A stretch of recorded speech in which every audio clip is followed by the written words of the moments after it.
10 years in the major leagues, my guest pitched for the Brooklyn Dodgers.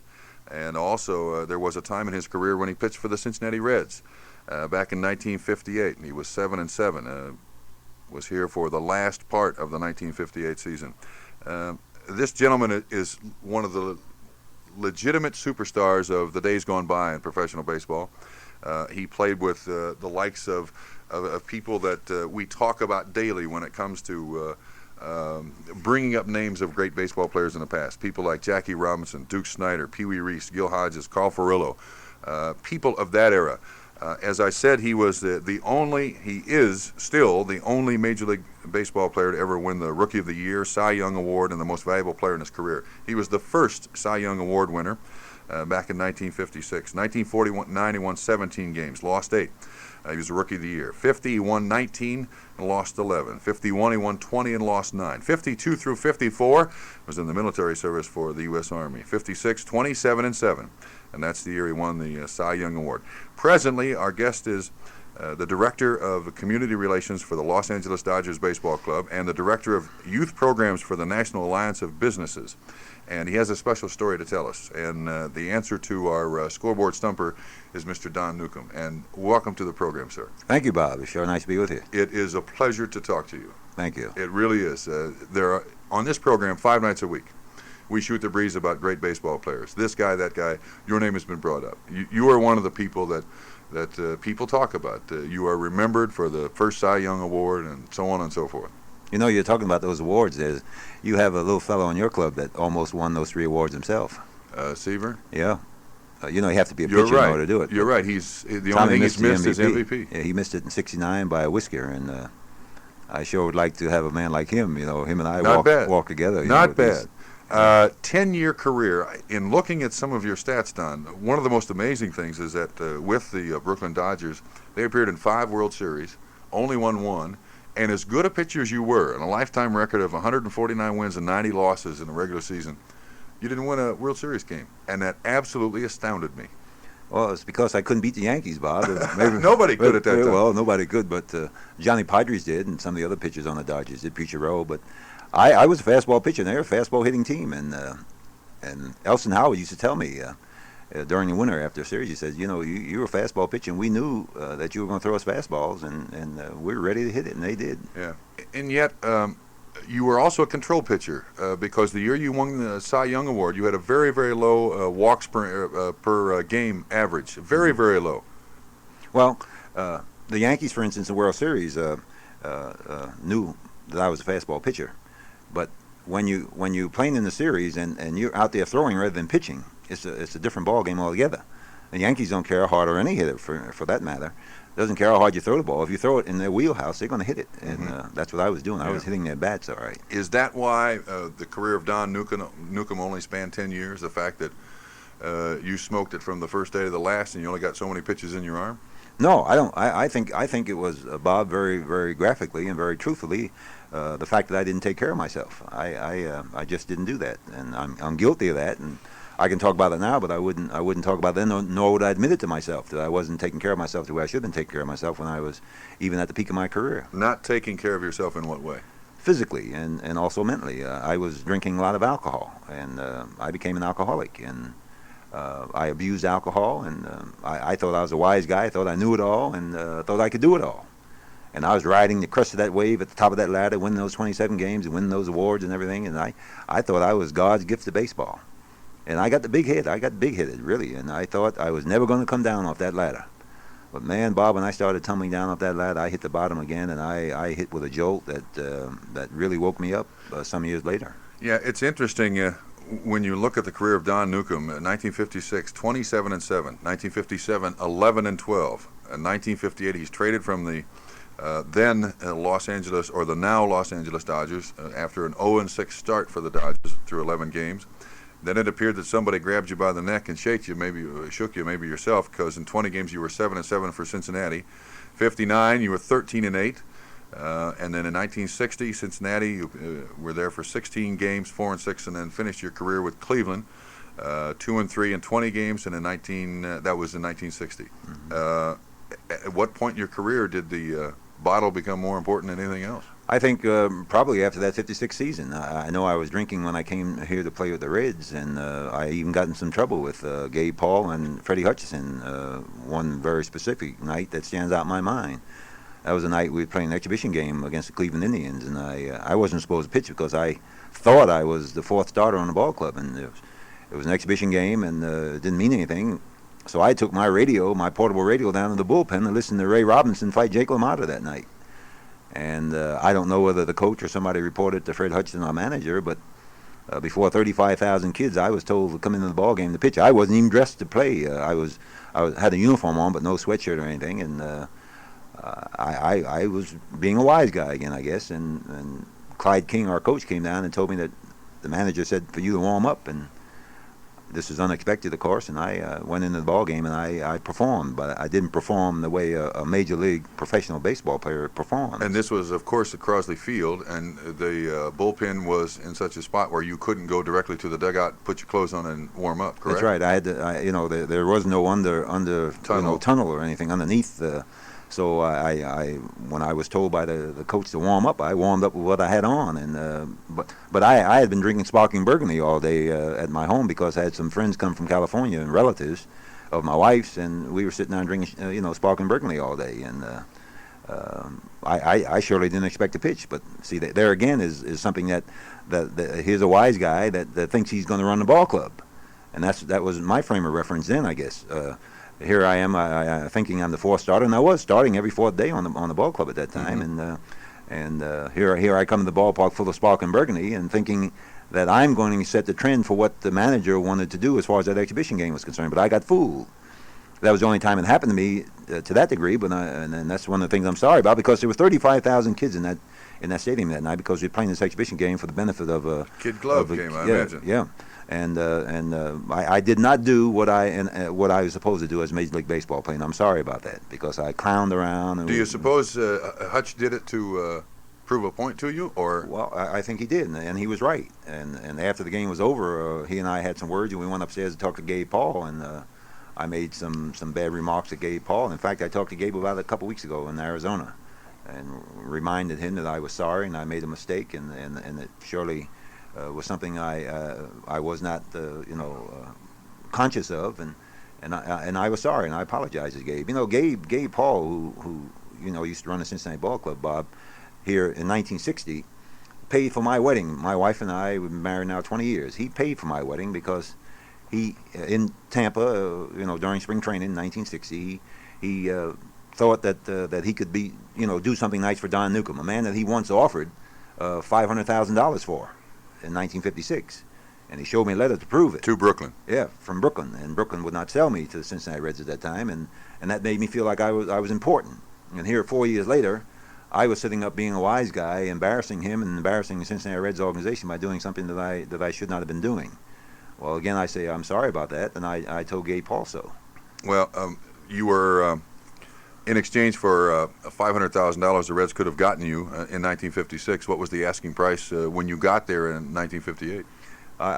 Gabe Paul traded Johnny Clipstein, Steve Bilko, and Art Fowler for me, and I think $35,000 in cash to the Dodgers. That was a bunch then. Well, I guess, but the three players that was traded for me got into a World Series the following year in Los Angeles. Oh, in that's 59. right. Sure.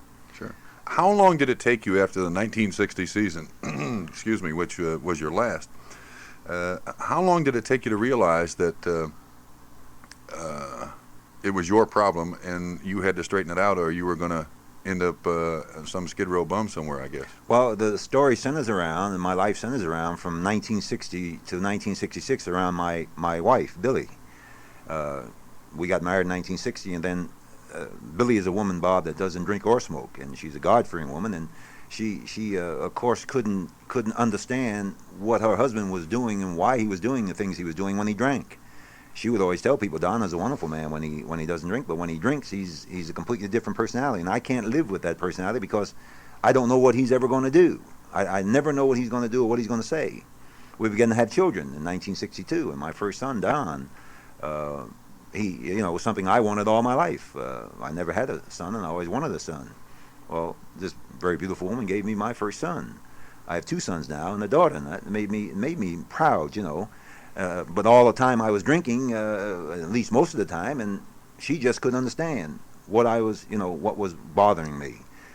We went to Japan in 1962 to play. We came back. We had a faltering business in New Jersey through 1965. The business went bankrupt. The end of 1965, we moved to California, where Billy's from. 1966, she was going to divorce me after all of these years of not knowing what to do with a man that she loved, or at least she partly loved, up until the point where she began to hate even the good Don Newcombe, you see. And as a result of that, in 1966, she was going to divorce me, and when I saw her pack her bags and call a taxi cab to leave me, I decided that now's the time that I better make a decision about what I'm going to do about my life, because it had gone too far, and I was on my way to Skid Row, and I was on my way to becoming a bum, and I didn't want to be a bum. I had some pride left in me, and I decided I better do something about it. Now, there she was, a face all black and blue from what I did the night before, and I didn't remember what I had done. I just did not know what I had done, and she didn't believe that I didn't know what I had done. Let me go back a little bit. I suppose it's very hard for anybody to understand the problems that face an alcoholic.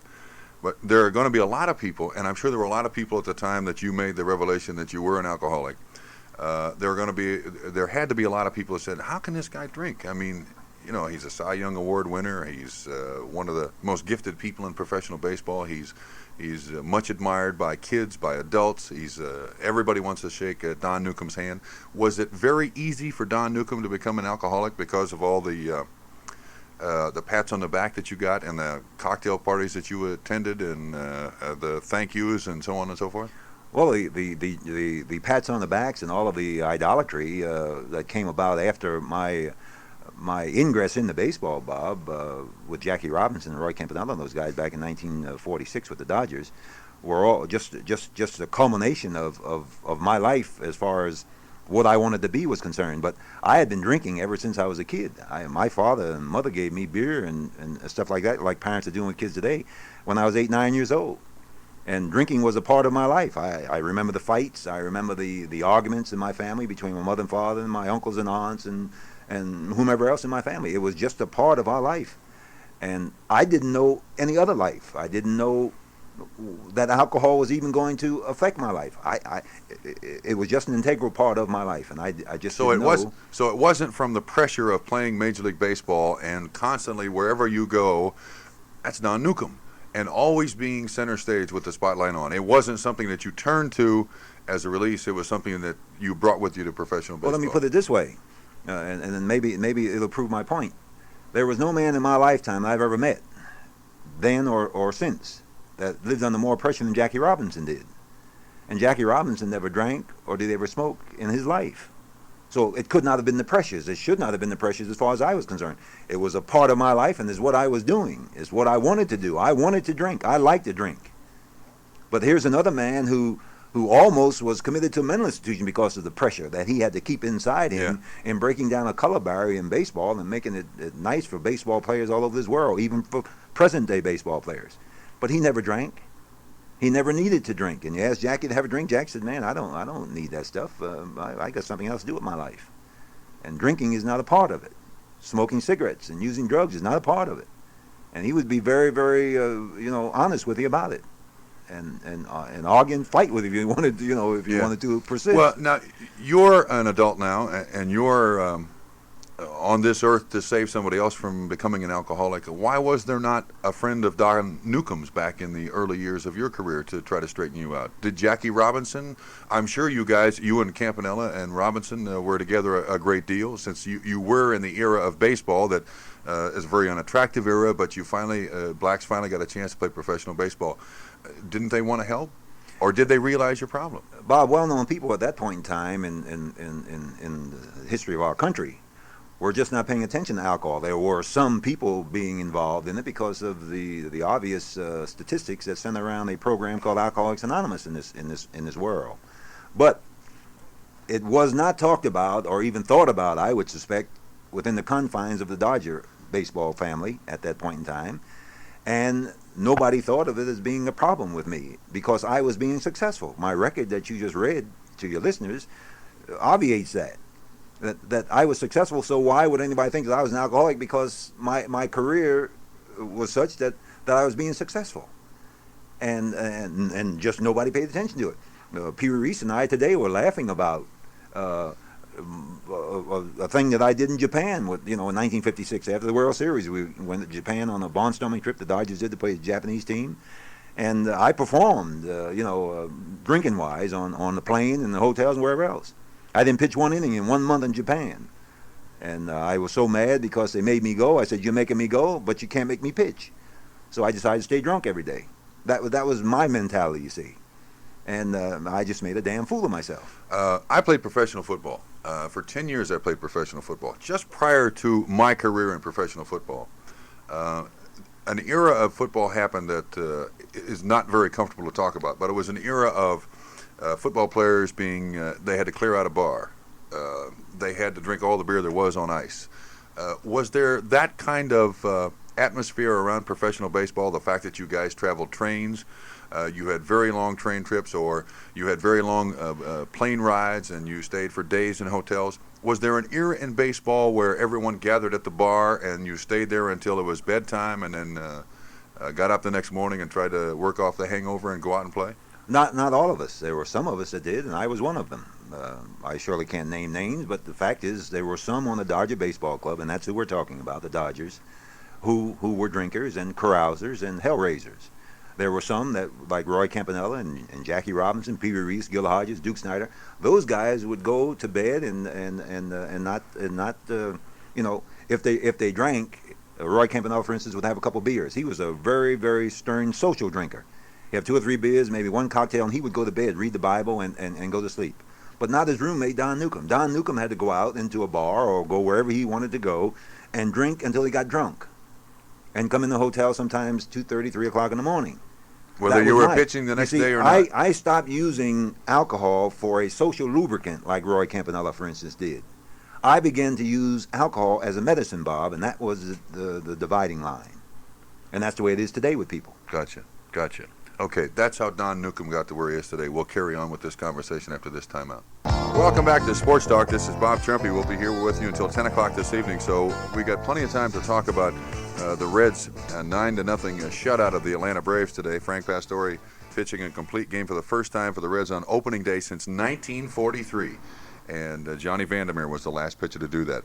Our guest on the program, Don Newcombe, who is, I suppose you still label yourself an alcoholic, still recovering from alcoholism, and about with alcoholism that really cut a very brilliant career abruptly short at 10 years.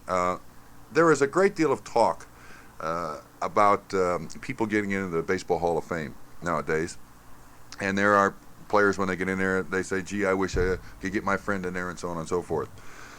Because of the antics of Don Newcombe late in your career, after 1956, with the bars you closed and with the act that you went through on the plane here and there, in all honesty, Don, is there a possibility that Don Newcombe, as brilliant a career as you had, with a record that of being the MVP, the Rookie of the Year, and the Cy Young Award winner all in one career, will be very difficult to duplicate?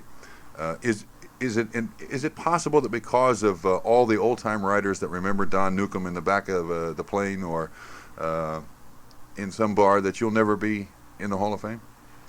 That might possibly be a part of it, Bob. I don't know just what newspaper writers around the country think. All of them didn't know me unless they wrote letters to each other about me at that point in time. But I just don't know what criteria they use. What is the criterion for installation in the Hall of Fame or voting? Yeah, I don't think anybody knows that. Yeah, and I think a lot of young writers who are voting now were not even writing for newspapers at that point in time when I was playing. Yeah, there are some other writers that are still left. Yeah, but my only point is, it seems that the stove in the store is the batting cage in baseball, and that all rumors emanate from there. And if the Brooklyn Dodgers played a series against the Cincinnati Reds, and there was something to do with Don Newcombe, it spread across the country around the batting cage, and that's where all the writers seem to gravitate to before the baseball game now, and I'm sure they did then. So the reputation of Don Newcombe is one that, well, there's no telling what he might do. And there are other people of the same era that had the same problem. I just wondered if you'd ever thought about that. I have gotten, I think last year in the voting, I got something like 57 votes, and of course the number you need is something around 275. So I really don't hold out, Bob, because of the fact that my career was not, in fact, long enough. The years that I did pitch, some of them were great years, and some of them were just mediocre years. But I don't think, let me put it this way. I would like to see, personally, if there's a personality need, if you need to be a campaigner to get into the Hall of Fame, I'd like to see that shunted aside and let it be used, the merits of the player and his record be the criterion. If that batting cage that you talked about is the where all of the things happen, and if you got to run a popularity contest to get into the Hall of Fame, I'd rather not. I'd rather think that I'll never make it because I was not the most popular guy around baseball at that time because of some of the things I said and some of the things I did. Yeah. But surely a guy like Pee Wee Reese was probably one of the most well-liked guys in baseball. And if anybody needs to be in the Hall of Fame, he and surely guys like Enos Slaughter and those guys on their records need to be in the Hall of Fame.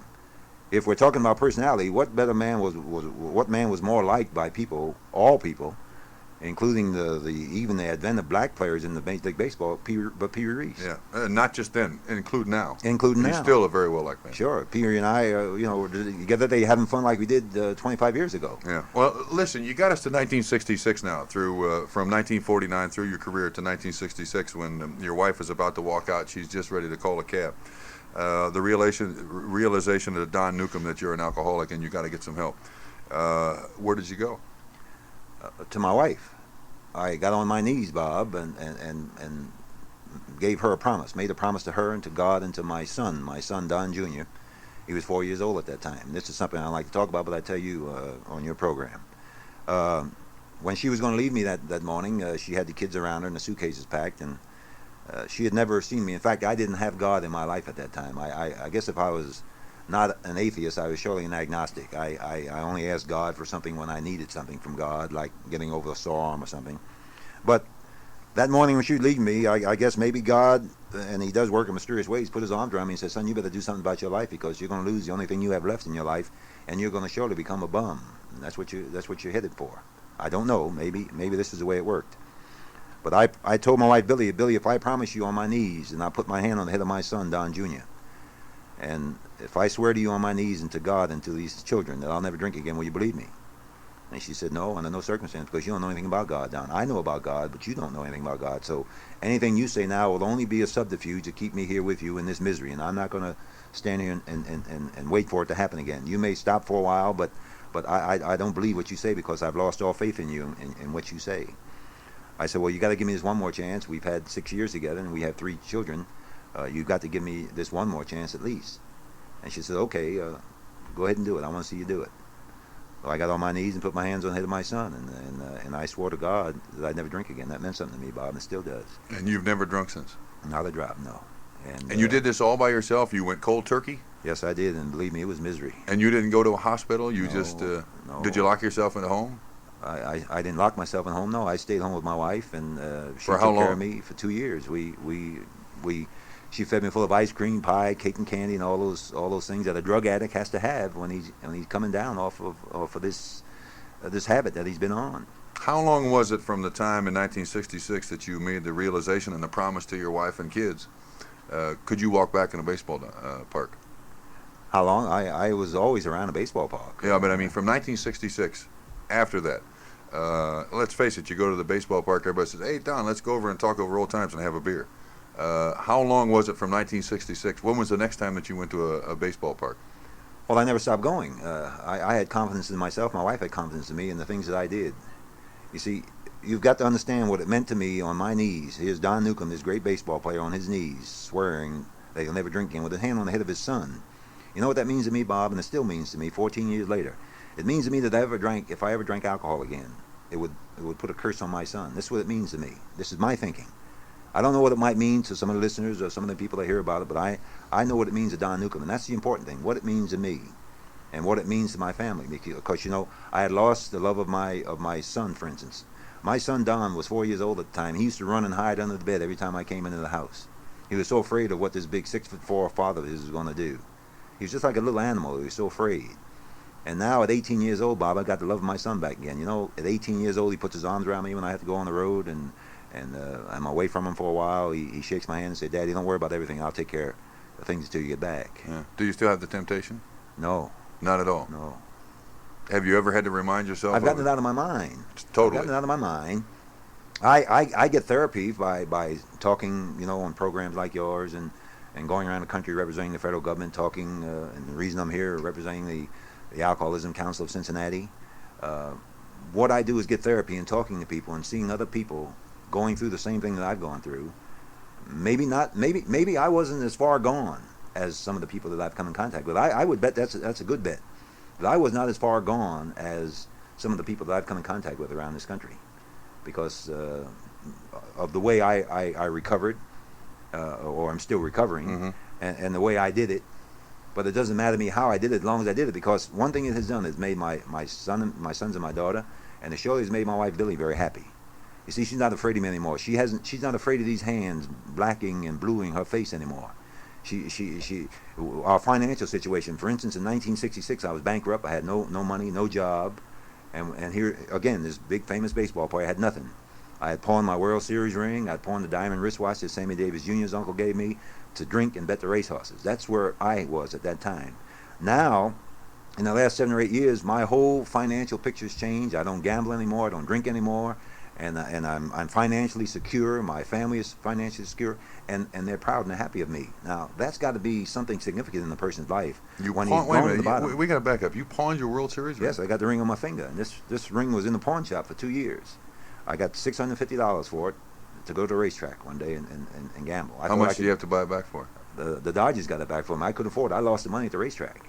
And the Dodgers, Peter O'Malley got it out because a newspaper writer in California wrote the story a couple times in the Herald Examiner in Los Angeles about this famous baseball player who had his ring in the pawn shop. And the man had the ring in the window in the pawn shop. With your name on it? With my name on it, yeah.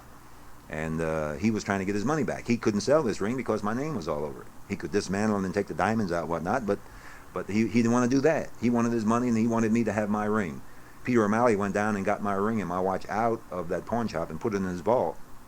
And a few years later, I went to work for him, and he gave me my ring back and my watch back when I signed a contract with him. And I'll guarantee you talk about a guy crying. Like I cried like a man, I think, not like a baby. You got the watch on? No, the watch I used to change and make my wife a nice diamond ring out of the diamonds that was in that watch. But I got both of them back, and Peter O'Malley never asked me for the money. Is that right? Never asked me for it back. Don Newcombe, our guest on Sports Talk. We'll continue after this. Sports Talk on Radio 7 with Don Newcombe, our guest. We've had a lot of guests on this program, but I repeat, this is a biggie.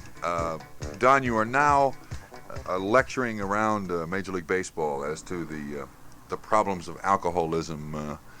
You made some trips this year. Who started that, and why was it started? It was a cooperative effort or an idea between the federal government and the Commission of Baseball. Commissioner Kuhn is very concerned about the drug problem in baseball, more certainly the major drug problem now being alcohol abuse and alcoholism. And he thought by my experience, and because my being a former baseball player, because of that experience, I could maybe open some minds and change some attitudes about this problem in baseball. So 2 years ago, or three springs ago, he asked me and some of the people from the federal government to tour the training camps and talk to the players about this problem. And we did 25 of the 26 clubs. This past spring, I and a teammate of mine from Washington did 21 of the 26 clubs. 4 clubs this year we could not schedule because of schedule conflicts. One other club didn't want us to give a talk because the manager of the team didn't think that his players needed that kind of talk.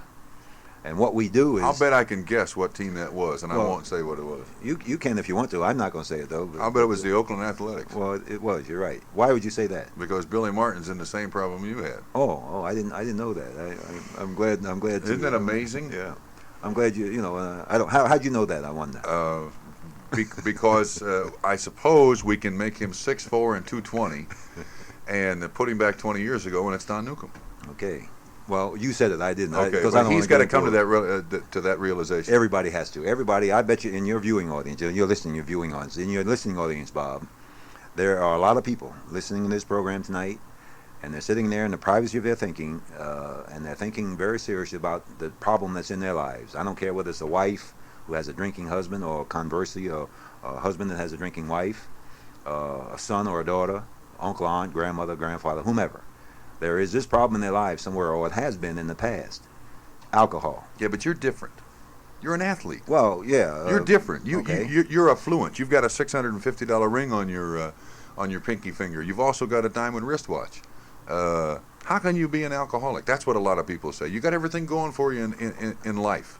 Well, I can be an alcoholic because I drink alcohol, abuse it, and use it for medicine when I was using it, compared to people who, there are also social drinkers. And, you know, at the outset of your program, you talked about, you know, one of your sponsors and where they could, you know, convene and meet to enjoy themselves and drink. And they might have a lot of social drinkers there tonight enjoying themselves. And those social drinkers will go home at 8 or 9 o'clock, and they will not get in any trouble with the police. They'll go home and have their supper or whatever, and go to bed, take a shower and go to bed. All right. But on the other hand, there's going to be a lot of people out on the freeways tonight at 2 o'clock, or tomorrow morning at 2 o'clock in the morning. Now, Bob, you know and I know that nobody is on the freeway at 2 o'clock in the morning except two segments of people. That's drunks and the police. The social drinkers are home in bed, minding their business. They're going to get up and go to work tomorrow with no problem. Maybe the wife might make some noise, but by and large, they're home in bed and with their family, and they're not having any problem. But the drunks are the one that's going to go home or get in trouble with the police before tonight's over. The statistical makeup of the Cincinnati Police Department will bear me out and will back me up when I say that. So there is that segment of our society that is no matter what they do. No matter what they do. Affluent. I don't care if the baseball players. And there might even be some baseball players now. I don't know. The Atlanta Braves are in town. The Cincinnati Reds just won a ball game. I don't know whether there's going to be a Cincinnati Red baseball player out at 2 o'clock in the morning drunk from celebrating a game, or maybe he might have a drinking problem. I don't know. I don't know who it's going to be, but it could possibly be, because I did it myself, and I'm one. Yeah. And I know of some others that we can talk about, like Bobby Welch with the Dodgers. Yeah, I was going to bring it up. You appear to have two-star pupils from this season alone. Okay, and there's more than that. Only those two that we can talk about publicly, Bobby Welch and Darryl Porter. You see, but there's others that we can't talk about, and I will not, because of confidentiality and because I've got to maintain my credibility with the baseball players, and I think to a large degree they trust me. Sure, but Bobby Welch has admitted he is an alcoholic. Has already gone through. He's gone the through clinic. Was it in Arizona? In Arizona, outside Wickenburg, Arizona. And Bobby Welch was going to, in fact, lose his career and lose his life possibly if he didn't do something about his drinking problem at 23 years old. And he admits that he was drinking ever since he was in school, in grammar school, and he had a very serious problem. But in the Dodger organization, we loved Bobby Welch, and we were not paying attention to what he was doing while he drank. We were protecting Bobby Welch and going to protect him right into his grave. Did he come to you? Yes. Yes. Was it just alcohol? We used a system. Yes, it was just alcohol as far as we know. Bobby might have been using aspirin or something else, for headaches and whatnot after you drink. When you wake up the next morning, you feel bad, so you take some aspirin. But sure. the real thing you feel you need when you're abusing alcohol is that you drink some more alcohol to settle your stomach, and that's another misnomer, that people believe that they can drink more alcohol to settle their stomach and so they can go on and drink some more and make them feel better. But it really doesn't work that way. But that's what people believe. Did you get a chance to, have you had a chance to talk to Bobby before the season started? Oh, yes, I was in spring training with Bobby. When I was doing the tour of the training camps, I stayed at Dodgertown, our training camp, for about 10 days. And Bobby Welch is a new man now, and he'll readily tell people that there's a man, Don Newcombe, who helped me save my life. I don't want to put any roses on me. I don't want any accolades. Listen, I don't need that. All I'm concerned about is whether or not I can help Bobby Welch, whether or not I could help Darryl Porter, and whether or not I could help some of the other people that I've come in contact with around this country. Without saying names and numbers, is this a prevalent problem in professional baseball? Yes, it is. I'm being very honest with you and your listeners. It's a very serious problem, and unless until all the people in baseball, whether they have a drinking problem or not, as far as, say, the players are concerned, whether they have a personal drinking problem or not, It may be somebody else that they care about, a wife or mother or father who might have a drinking problem that affects their job performance on the field, and should be the criterion. Whether or not their job performance is affected. Deteriorating job performance is the key issue here when we talk about employed people. And that's what I'm concerned about. I'm concerned about employed people. I'm concerned about baseball people because baseball is my business and always has been. I don't know where I'd be today without baseball, but I know I'm on the Bob Trumpy show tonight because of my being in baseball, not just because I'm Don Newcombe, an alcoholic. Because of what I did in baseball is the reason I'm on your program tonight talking to all your listeners. And I'm fully aware of that, you see. Now, if I can find one person in your whole listening audience, wherever your radio program goes to, if I can find one person who will pay attention, and I'm not preaching, I'm not campaigning, and I'm not crusading. I don't do that. That is not a part of my makeup. All my makeup is concerns itself with is whether or not a person will pay attention and admit that they have a drinking problem and then quit. That they cannot handle alcohol. That's the important thing. But you're going to find a lot of people who are not going to believe it. They're just not going to do it. They're going to try anything they can, do it any way they think they know how. Until they come to the point in their life where they got to get down on their knees. Well, then it's too late. It's terminal then. I was almost terminal, I believe, in my frame of reference. And my wife says the same thing. I tell a lot of people now, say, my so-called friends, Don, you are not an alcoholic. You drank, but you were not an alcoholic. Don, I got to cut you off because we got to break for the 7 o'clock news. Don Newcombe, our guest. The program is Sports Talk. We'll break for the 7 o'clock news and be back with Mr. Newcombe and his story after this time out. Once again, here's Bob Trumpy. Thank you and welcome back. How about that? The Cincinnati Reds made the network news. Well, we knew about that. We knew about Frank Pastore, the megastar of the Cincinnati Reds. To fill in the blanks for what they didn't tell you, the Reds did win 9-0. It was the first shutout opening day victory for a Cincinnati Reds pitcher since 1943. Also, Frank Pastore retired the last 16 Braves he faced, and 22 of the last 23. He allowed 3 singles, and only one of those singles was a solid shot. That by Chris Chambliss between first and second, and I believe, the 4th inning maybe. It was absolutely magnificent. Foster had 4 RBIs, had a home run, and I'm telling you, if that guy plays 162 games, he's going to be knocking on that 60 or 61 homer a year record. I'm telling you, he's going to be close. Our guest, Don Newcombe, former pitcher for the Brooklyn Dodgers, for the Los Angeles Dodgers, for the Cincinnati Reds for a portion of his career, 20 games in 1958, and then 21 games, or 13 and 8 in 1959 for the Reds, 30 games total, and has a very interesting story.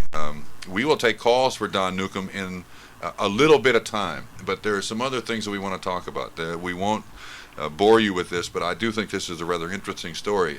This is a country that is how should I put it, hung up on athletes. It is a country that absolutely idealizes every athlete who has good baseball ability, who looks good, who plays the game well, and in my opinion, it is very, very difficult for a guy of your stature, no matter how bad your private life may be, or anyone's life. Let's take Bob Welch. Let's take Darrell Porter, to suddenly come to the realization that they're an alcoholic. The first thing that comes to my mind is the movie Days of Wine and Roses, Jack Lemmon. A screaming maniac, not knowing what's going on, hiding liquor everywhere. I think it's really something that you had to make that decision, that there are people in the world that have to make that decision. I hope I'm not one. I don't drink.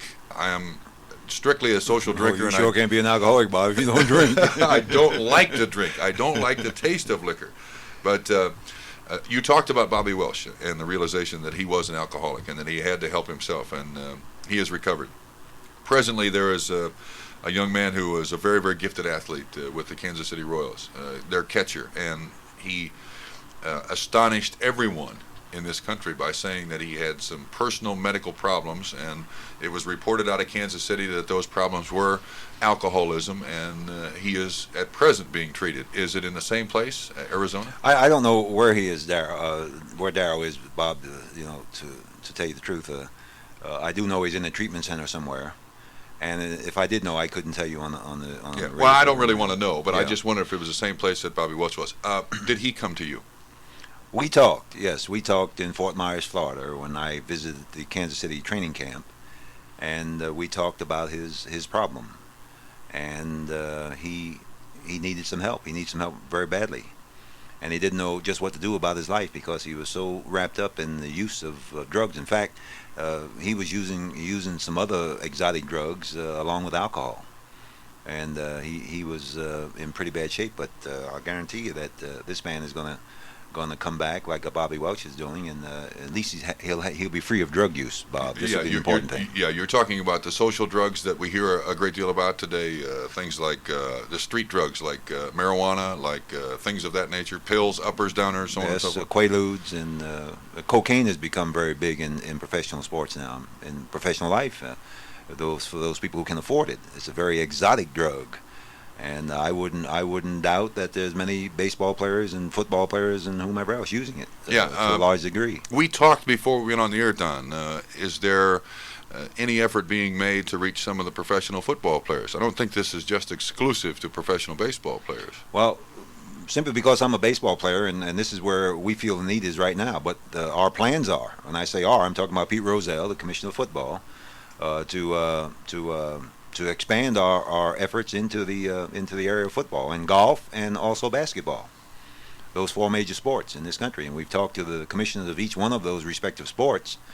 But to get something going, we had to get something started. So how did we get it started? We got it started because the Los Angeles Dodgers and Peter O'Malley decided that there was a need for it in the Dodger family, including the players, okay, for the entire Dodger family. And January 17th, he initiated the program, and it was known as the Los Angeles Dodger Alcohol Rehabilitation Program. I'm the alcoholism counselor in the Dodger organization, and I'm the one that people in our family come to with their problems. And I'm not telling you we have baseball players in our family that have taken treatment, but there's other people also in our organization who are now in treatment and have previously taken treatment, prior to that program even. But the fact is, we have something in place now. We have something in place that we can go to the people now in baseball and talk about, like we did this spring. And we also can take it now to other areas of sports and talk to those respective decision makers, and also impress them with the fact that their need is as great as the ones in the Dodger family. In fact, what we got to do, Bob, is stop playing games with this whole idea. It's gone too far, too long, that people think that they can use their willpower, they can stop whenever they want to. It does not work that way. When you're addicted to a drug, you cannot use your willpower. Willpower isn't worth one tinker's damn in this makeup. And unless until people go about admitting the fact that they have a need for some professional help, they are going to continue to deteriorate. And that, I'm not only talking about their own personal life deterioration, but I'm talking about their job deterioration, their family deterioration, in their community, wherever else. And they're gonna be a part of the statistic that says that 3% of the people that are alcoholics on Skid Row, and that's where a lot of people go. But that's the end result. That's terminal. That's like cancer. That's terminal. Why does it have to go that far? Why do people play so many games with alcohol when everybody admits that it's a drug? But that's been the mentality of our societal makeup. Yeah. In your travels and talking to these professional baseball players, are there people that you know that you're addressing yourself to the problems of alcoholism, to the problems of drug abuse, that are sitting there and you know from talking to other people that they have that problem, but that they won't come forward? That's right. Can you go to them and say, look, I know you got a problem, or do they have to come to you? They have to come to me because I'm not a diagnostician. I can't go to them and tell them that, Bob, for instance, if you had a problem, I couldn't come in and say, Bob Trumpy, you got a drinking problem. How would I know? I'm not a doctor. I'm an alcoholic, yes, but I can't tell how alcohol is affecting you, what it's doing to your personal life. So you would tell me to mind my business. What do you know about me, Don Newcombe? I'm not really talking about the diagnosis, but if you simply went to a player who...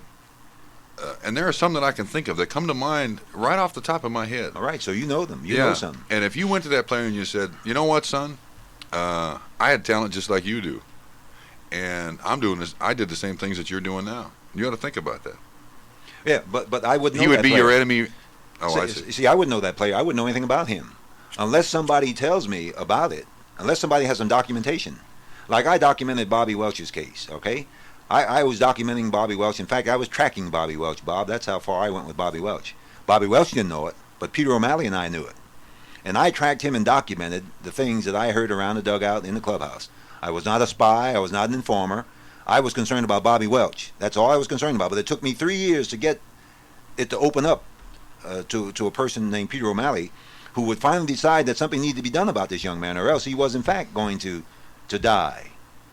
And as a result of that, out of that, all of this documentation came the Dodger Rehabilitation Program. Now we had something that we could hold on to, something we could present to Bobby Welch. So we gave that to Al Campanis, that responsibility to Al Campanis, our director of player personnel. And Peter O'Malley told him in the meeting, you get Bobby Welch out here. I don't care how you do it, but get him out here. So Al Campanis, being the diplomat that he is, talked to Bobby Welch and told him how much we were concerned about his future, his well-being with the Dodger organization. And we wanted to come out and talk to some people. I was one of the people that he came out to talk to. Another man is with the Union Oil Company, who was one of our sponsors. They run a worldwide program, and we talked to Bobby Welch. We gave Bobby Welch a test, a 20-question test, and if you answer 3 of these questions in the affirmative, you are in fact an alcoholic. Bobby Welch answered 9 of the first 11 in the affirmative. He wouldn't go any further. He said, gentlemen, I'm an alcoholic and I need some help. Please help me. Really? Just that matter of fact? Just like that, yeah, just that matter of fact. And Bobby Welch, on the 17th of January, 9 days later, went into a treatment center, and he's got his life back together again, Bob. And all the people out there listening to his program, I want them to understand, Bobby Welch has got his life back together again, and that same Bobby Welch can be somebody else in your listening audience, experiencing the same thing. But so far I've denied it, and so far I play game with it. The wives know it, the kids know it, but the husband doesn't realize it yet. And what's taking him so long to do it, I don't know. You see? But the last vestige of hope for that alcoholic father, for instance, is his job. And if his supervisor or his chairman of the board or his president puts his job in jeopardy by making certain overtures to him about his job deterioration, well, then that man's going to begin to pay attention, because that's the last vestige of hope for him. Because if he loses his job, he knows where he's gone. But the job supplies his habit. So he'd rather give up his family, give up his kids, and give up everything else except his job. As long as I can keep on and hold on to my job. Well, now we've got to break that and sever that umbilical cord. We've got to break that system that he has set up in his mind somehow. And this is how we're doing it now. And this is what the Alcoholism Council in Los Angeles, in Cincinnati is all about. And yes, I might add that we have to thank forever Don Turner, who is the assistant director of the Cincinnati Alcoholism Council, for having Don Newcombe down here. He drove down here in this miserable weather to have Don Newcombe on our program. We'll continue with Mr. Newcombe after this. If you're calling long distance for Bob Trumpy and Sports Talk, please take note of our toll-free numbers. In Ohio, call 1-800-582-1701. 1-800-582-1701. If you're calling out of state, call 1-800-543-0471. That's 1-800-543-0471. Locally, the number on Sports Talk 749-3420, and we'll begin to take phone calls now for Don Newcombe, our guest. A reminder that clues to the identities of the WLW Toyota Secret Reds fans start tomorrow morning at 6 a.m. You may begin your search beginning at 9 a.m. tomorrow morning. Listen for details on Radio 7 WLW. This is Bob Trumpy. We're here with Sports Talk, and Don Newcombe is our guest. As I said, the number here, 749-3420. Locally, we have lines open because we've been talking to Mr. Newcombe for several minutes here, and we discouraged you from calling. Please call now if you want to talk to Don Newcombe. Incidentally, part of the story, the biggest part of the story with Don Newcombe is that he is an alcoholic, and if you are having problems or somebody in your family is having problems in this area, the Council on Alcoholism in Hamilton County, Assistant Director Don Turner is here.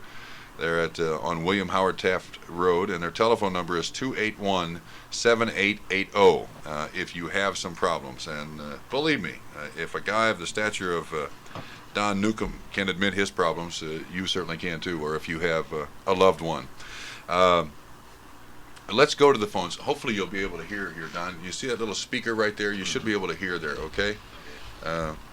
All right, let's go to line 1. Okay, good evening. Thank you for waiting. You're on WLW Sports Talk with Don Newcombe. Hello, Bob. Yes. This is Ray from Reading. I'd like to ask Don Newcombe a question. All righty.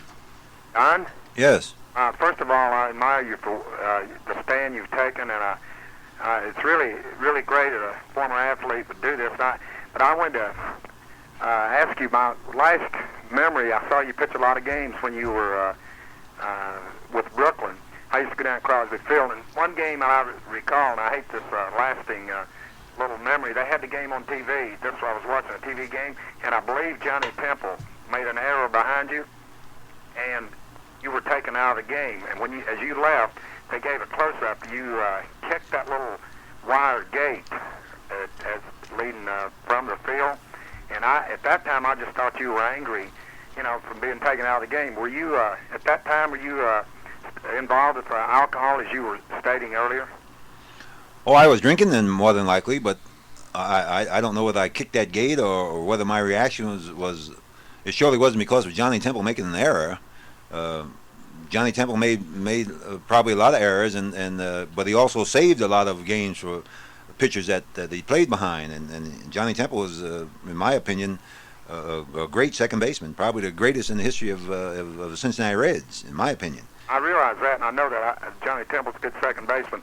But I was just the point I was making was, were you having a problem with the alcohol at that point, or were you taken out of the game? I was probably having the problem with alcohol because I was sure drinking enough of it. But I'm trying to find out what you want me to say here about Johnny Temple making the error, or because I kicked the gate. No, let me see if I can translate what this caller may be asking. Is it not true that people who suffer from alcoholism are constantly making excuses for themselves? And if the Reds did lose the game with Don Newcombe on the mound, the fact that an error was made by Johnny Temple was your excuse for a poor performance, possibly. Yes, that's exactly what I was. Well, I don't think so, because that one error surely wouldn't have been the reason for my being taken out of the ball game. It was probably been the other things, the home runs and the doubles and the triples, and the error might have culminated a lousy performance by Don Newcombe. And I was mad. I was mad at myself, more than likely. I don't ever recall. I might have maybe given that impression. I don't ever recall blaming one of my players, for something that I was responsible for. I do remember one time Sandy Ambrose made an error, dropped a fly ball in Ebbets Field one day, and I made a lousy comment to Waller Austin, the manager, about why don't you get somebody in the outfield that can catch the damn ball. And as soon as I said that, I was sorry, and Sandy heard me, and Carl Frillo heard me, and Carl Frillo was gonna take up for Sandy, and I said, Carl, I'm sorry, I did not mean what I said. It was just something that came out, and I'm sorry, and that was the only time I remember ever saying anything derogatory about a teammate. Okay. Caller, listen, we got a lot of people that want to talk to Don Newcombe. Thank you. Thank you very much. Bye-bye. Good evening. Thank you for waiting. You're on WLW Sports Talk with Don Newcombe. Yes. Yeah, go ahead. You're on Sports Talk with Don Newcombe. I'd like to ask Don if he knew a ball player named Burley Horn. Burley Horn? Yeah. He played for the Chicago Cubs. Well, when did he play for the Chicago Cubs?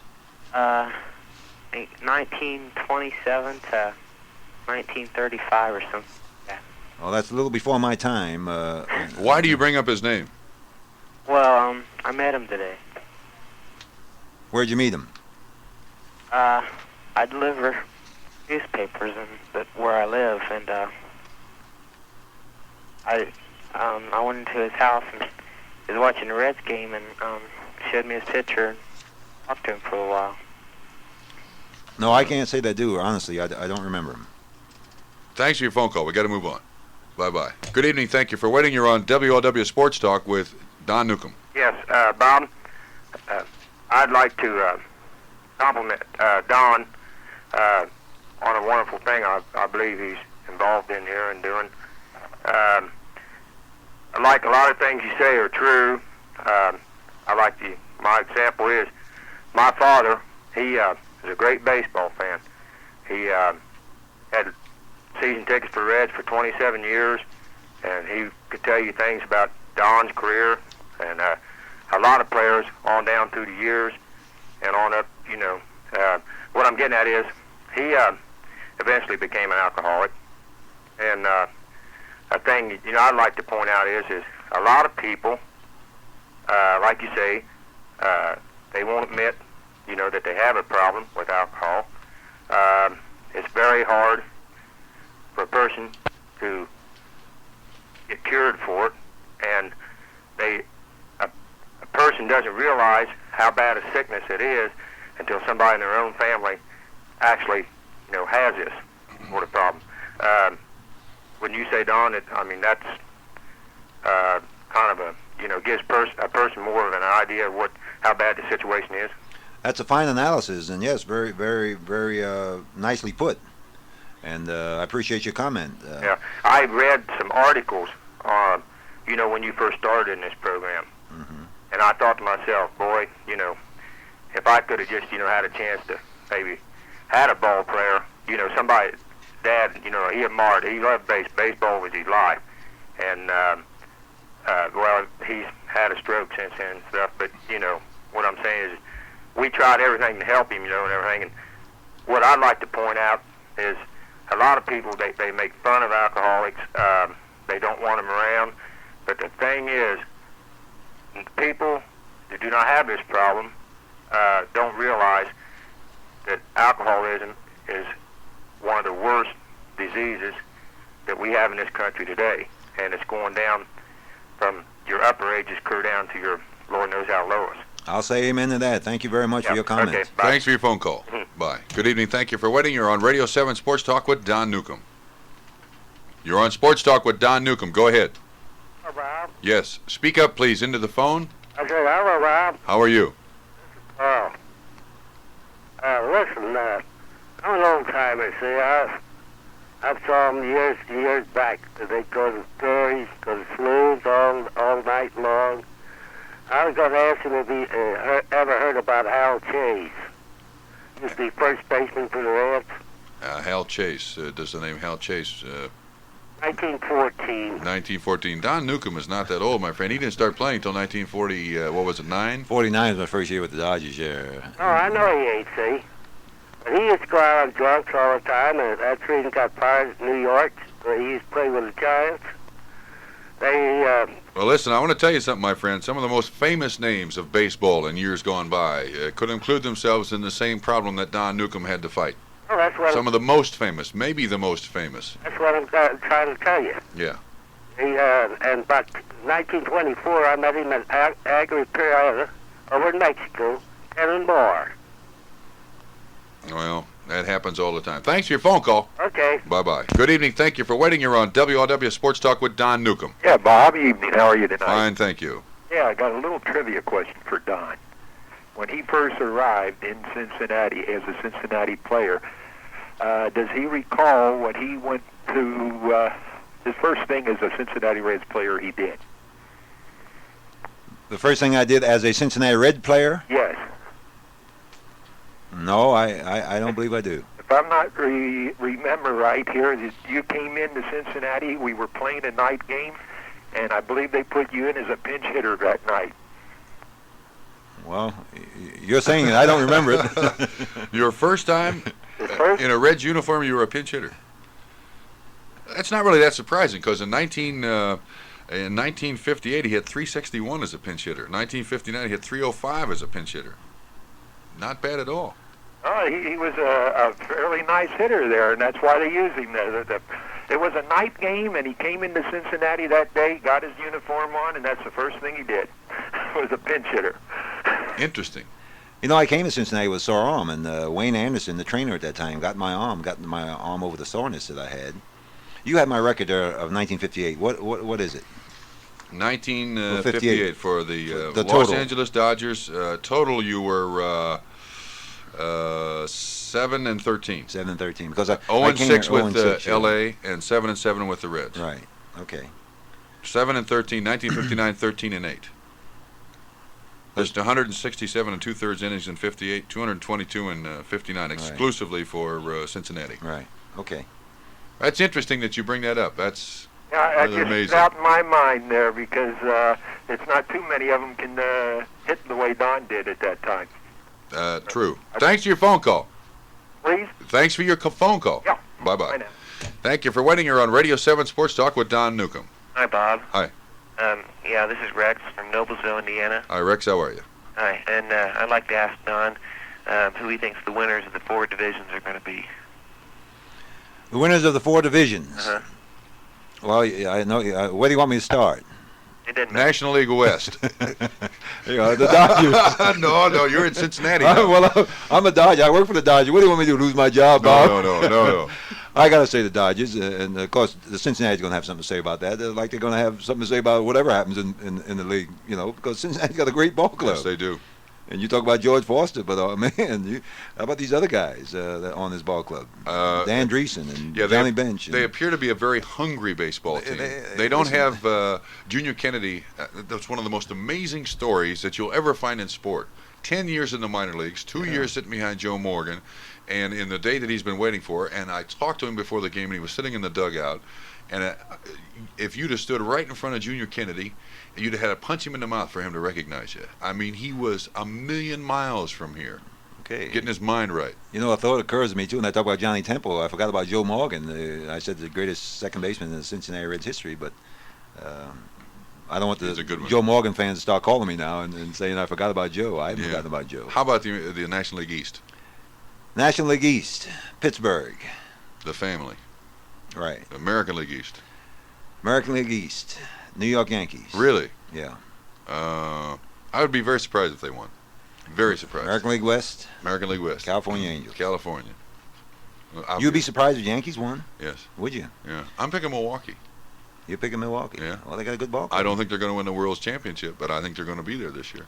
Well, that's the reason we're who we are and in the greatest country in the world, because we can have our own opinions. We got our choice. You're right, and believe me, I got a bunch of them on this show. I got a bunch of them. Thanks for your phone call. No, wait a minute. Oh, okay. Okay, I just asked Don what he's going to, who he thinks is going to win the American League, National League, and the World Series. The American League, National League, now we got to narrow it down, don't we? Well, in other words, who is going to play the Dodgers for the World Championship we haven't got lose? We haven't gotten the American League. We haven't gotten the National League West straightened out yet. Oh, well. Who's going to be in the National League West? Who are we talking about? I'm picking Cincinnati. Okay, well, you're picking the Dodgers. I'm picking the Dodgers. So we got to get those two, separated somehow. Are we going to argue as to who is going to win? We can't argue because take the rest of the night to do that. You're right. Do that. Can I reserve opinion on that, please? Yeah, I guess. It'll be either Cincinnati and the Dodgers, and whoever they play in the World Championship will lose. So it'll be the Reds or the Dodgers. The National League champion. National League champion. But we still got to go with Pittsburgh. Yeah. In the East. Yeah. Wow. They got a good ball club. Yes, they do. Yes, they do. Anyway, thanks for your phone call. Okay. Don Newcombe, our guest on Sports Talk. We'll be back after this time out with more. Sports Talk on Radio 7, WLW, the sports voice of the Midwest, and we proved it to you today, didn't we? Yes, sir. The Reds won the opener. We have local lines open at 749-3420 for Don Newcombe. Until then, we'll go to there, and thank you for waiting. You're on Sports Talk with Don Newcombe. Yes. Go ahead. It's your turn. Don't blow it. This is Bob from Hamilton. I was wondering if Don Newcombe come up through the Montreal organization. Impossible. No, I was at Montreal in 1948 and the first 2 months of 49 before I came to the parent Dodger club. Wait a minute. Montreal? Used to be our top farm club. Oh, okay. I thought he was talking about the Montreal Expos, which would, of course, be impossible. The Montreal Royals and I was wondering if you remember a fellow named John Boomer Gabbard by any chance. Say that last name again? Gabbard, Gabbard. John Boomer Gabbard. Gabbard. Who'd he play with? He come up with Montreal. He played with Duke Snyder and some of them fellas. The name is sure familiar. Of course, I wouldn't trust my 53-year-old memory now. He was a left-handed pitcher that won 20-some games for Montreal a couple years. Okay, well, you know what years he was there? No, not really. It was, when Duke Snyder and I believe Jackie Robinson then was coming up. All right, well, Jackie Robinson was there in 1946. I was in the lower league at that time, Roy Campanella and I. And Gabbard might have been with him, with Jackie in 1946, or maybe when Roy got there in 1947. I didn't get to the Royals until 1948, and I don't remember Gabbard, although the name is familiar. Okay, thank you very much. Thanks for your phone call. I have a question for you, a little baseball history. It has to do with baseball not allowing black players to play. Did that happen at the minor league level, too? Yes, when Jackie Robinson came into baseball, did he have to suffer the same thing through the minor leagues? Oh, yes. Jackie was the first black in organized baseball, in the present-day baseball. And that includes minor leagues? It includes minor leagues. And Branch Rickey, who affected this effort, had to send us somewhere. I remember very vividly, Bob, in 1946 when Roy Campanella and I, we were experienced baseball players compared to the minor league level that we were finally sent to, Class B ball. We were playing in the Negro Leagues, and we were experienced baseball players. Most certainly Roy Campanella was. I was only 19 years old at the time, but Mr. Rickey wanted us to come to Danville, Illinois, to the 3I League. And the president of that league said, no, we don't want any and he used an expletive, don't want any of them out here. If you send them out here to play with that Danville team, we're going to close the league down. So now Mr. Rickey had only one other club that he could send Roy Campanella and Don Newcombe to. And that was a Class B team named the Nashua Dodgers in Nashua, New Hampshire. I don't know what would have happened had Buzzy Bavasi, who was the general manager, and Walt Olson was the manager at the time, if they said we don't want them here, I doubt whether they've seen Don Newcombe and Roy Campanella. Ever. In organized baseball. I'm from Springfield, Illinois. That's about Danville's about 90 miles. Okay, well, east I don't remember the president of the league at that time, but that was what he said. That we were supposed to go there to Class A ball. You see, the Dodgers only had a few farm teams where in certain areas where they might accept black players. Well, we thought Illinois, at least Mr. Rickey did, thought Illinois would be an area to send Roy Campanella and I to, but they wouldn't take us. Yeah, in your years playing with Jackie Robinson, I'm sure being roommates, you had an awful lot of time to talk. What everybody just celebrates the existence of Jackie Robinson as one of the greatest people, regardless of whether he played baseball, what color he was, so on and so forth. One of the finest individuals you'll ever meet in your life. It had to be a very tough situation for him from the first day he was in baseball until the last day he was in baseball, because of the negative notoriety of being the first black baseball player in the major leagues. And because of that notoriety, and because of what Jackie was commissioned to do by Branch Rickey, Jackie could not respond or retaliate when something of a physical nature was done to him. Maybe a player step on his foot, or maybe he would slide into second base and cut him. Jackie couldn't respond. He couldn't retaliate like other players could do.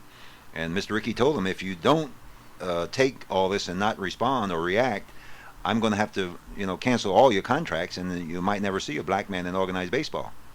Remember, there was only one other man who backed Branch Rickey at that point in time in affecting the signing of black players in baseball, and that was Happy Chandler, the former commissioner of baseball. The former governor of the state of Kentucky. That's right. We know all about it. And still a great man. Did any of Jackie's teammates in the 46 season when he first broke in, did they come to his defense? Not until Pee Wee Reese did it in 1947.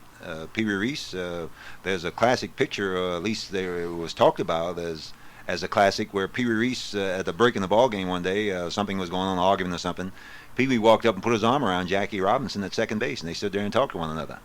And Jackie said that sort of relieved all the tension that was inside him about his teammates, because here was this great, renowned shortstop, Pee Wee Reese, coming up and putting his arm around me and telling me, in effect, not words, but in effect, that everything's all right, Jackie, I'm with you.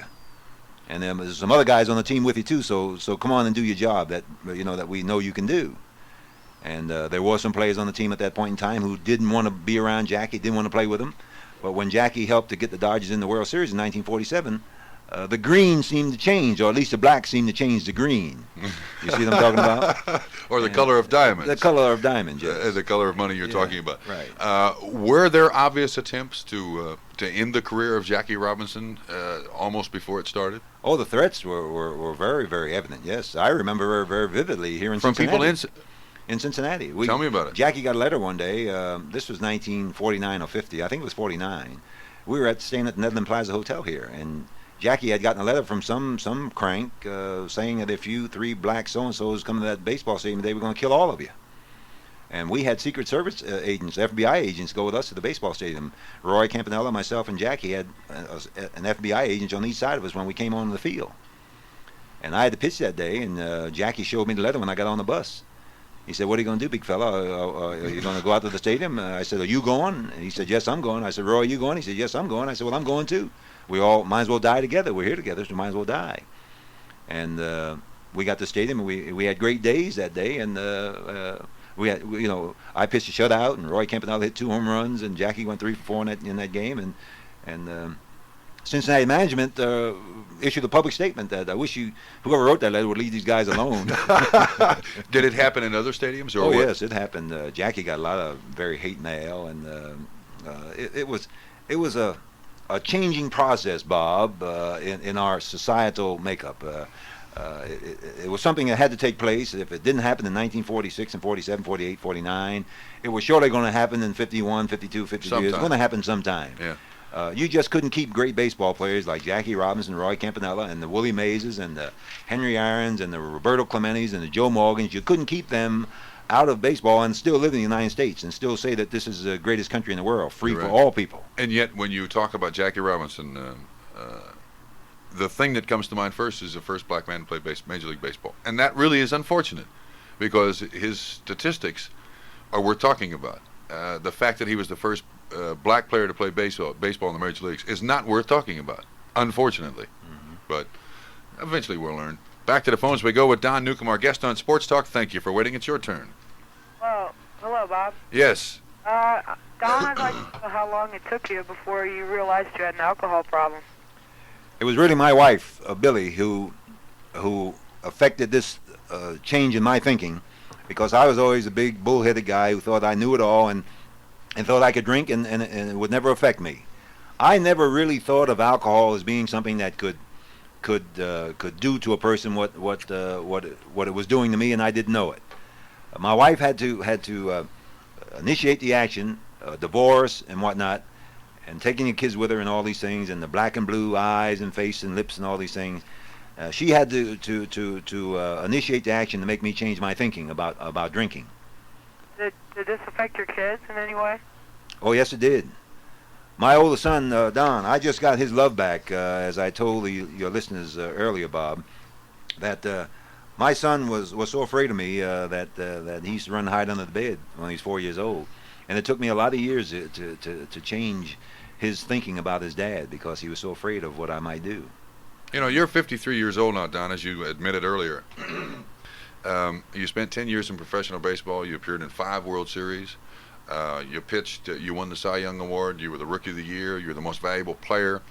And yet none of that can probably compare with the way your life is going at present. I wish to God that I could put into words how good I feel about what I'm doing and the progress that I've made in my life after I stopped drinking. I wish I could really put in the words to make your listening audience really get the feel for what I'm talking about. I don't know whether I'm even making it.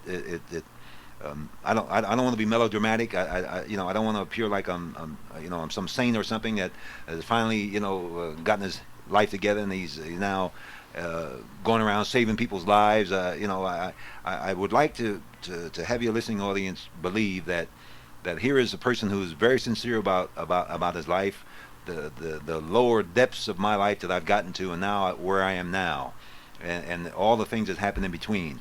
You've got to understand about how it is for a man to almost lose his wife and his kids to his drinking and to his abusive language and the things that he would do when he was drinking. And then many times not even remember what he was doing. He didn't know. That's got to be something terrible in a person's life to do something and not remember what he was doing or not even know that he had done it. And it took my wife a long time to believe that. Even after my sobriety, it took her a long time to believe that. So I hope I'm making my point here, and I hope I'm I know. I can imagine how hard it is to put into words. It's Are you a writer at all? No, I'm not a writer. I read a lot, but I just never written anything except a letter, here and there. But my secretary does most of that. Yeah. Thanks for your phone call. Okay, Don. Yes. I think it's great that you're doing something like this, and people like Darryl Porter and Bob Welsh will come around like this, and maybe a few more will come, and maybe you could. Let me ask you a question before you go off. How old are you? I'm 14. You have a problem in your life anywhere? No. No.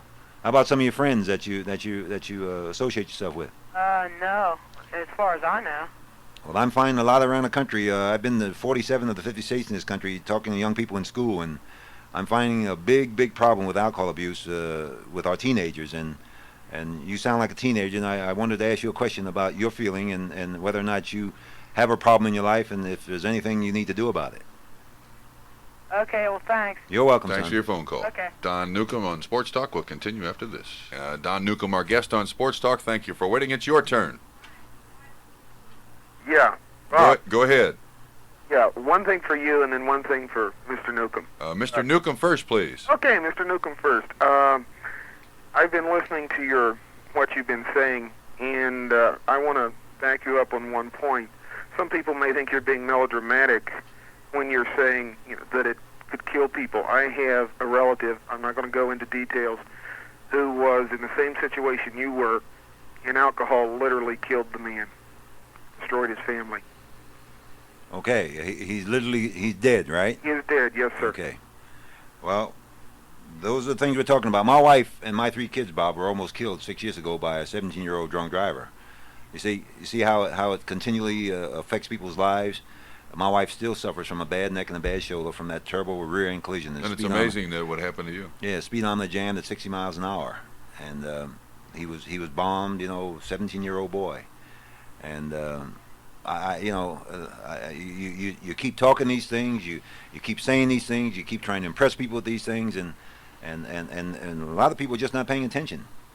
And I don't know what has to happen in the person's life before they will finally cross that road and say, well, I think I better admit it, that I got a problem, or maybe help somebody in my life that I care about, and maybe I better call the Council on Alcoholism here in Cincinnati, or maybe I better call somebody and talk about it, because or do something about it, because it's killing people. Yeah. What do you have for me, caller?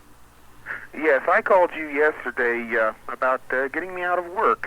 Yes? And I want you to know, not only did I get out of work, but I got a green reserve seat, watched the whole game, loved every minute of it. Did you really? Last night, Don, on a program, we were making excuses for people to go to opening day today.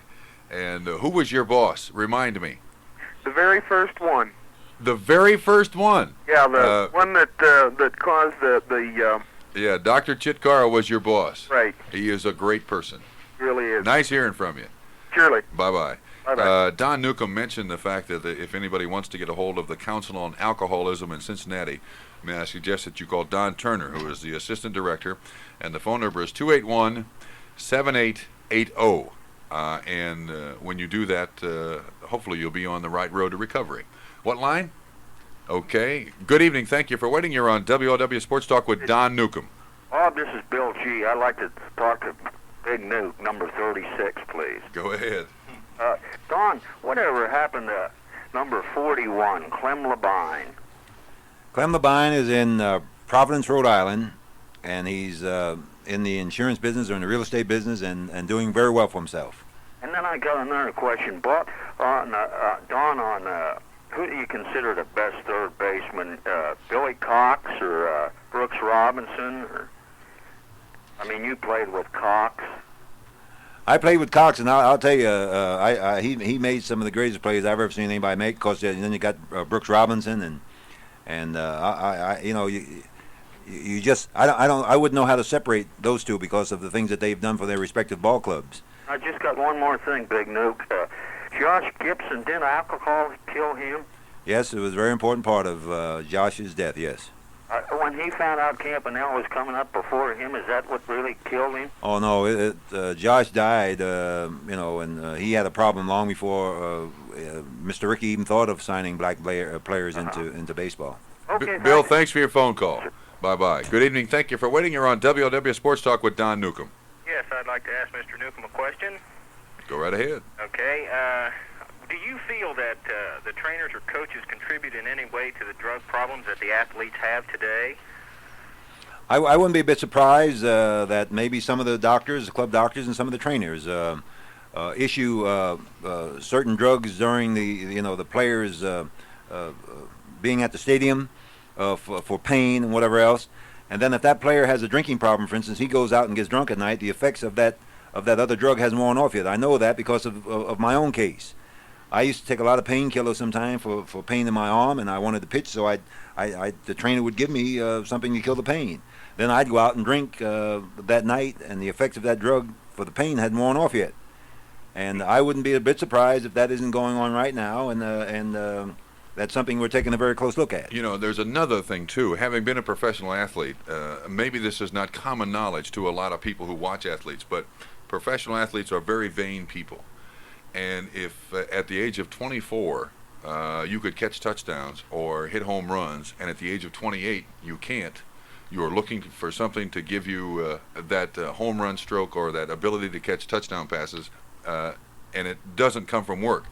You'll try to get it from a pill bottle or a bottle with a label on it with a seal on the top, and that happens a great deal. At times you tend to be your own worst enemy because you want to be great from the first day you play to the last day you play. I agree, Bob. The same thing you say in football is surely evident in baseball. You can go into the trainer's room and just request it, or from a doctor, and you can get anything you want. Yeah. Does management normally on a lot of these teams, do they condone it? I mean, do they... Caller, listen, we are out of time. I will answer that question after the 8 o'clock news, okay? Okay. Stay on the line. We'll get back to you. I got to go. Okay. So, nice thank you very talking much. to you. Don, we are out of time.